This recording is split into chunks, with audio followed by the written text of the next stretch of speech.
OBC आरक्षणात जर जायचं असलं तर तुमच्या शासकीय नोंदी असणं आवश्यक.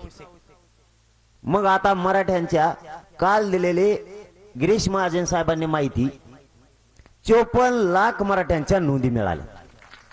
विशेष करून महाजन साहेबाचं असं म्हणणं होतं देव सुद्धा रोखू शकत नाही मराठ्यांना कुणबी नोंदी मिळाल्यामुळे आरक्षणात येण्यापासून. देव काय देव देव देव सुद्धा घाबरणारच ना त्यांना. असं काय करतात देवांचं काय ते त्यांना बरोबर आहे ना त्यांचं म्हणणं. त्याच्यामुळे चूक असं काही म्हणून तर म्हटलं की इथे देवाची सुद्धा पर्वा नाही तिथे सरकार काय चीज आहे. आमची तुम्हाला विनंती आहे आणखी संधी तुमच्या हातातून गेलेली नाही. विनाकारण नोटिसा दिल्यामुळं मराठी आता जास्तच जायचं म्हणाले. कुठं जायचं मला नाही माहित बरं का पण आपण काय म्हणलं नाही त्यांना आणखीन ठरलंच नाही.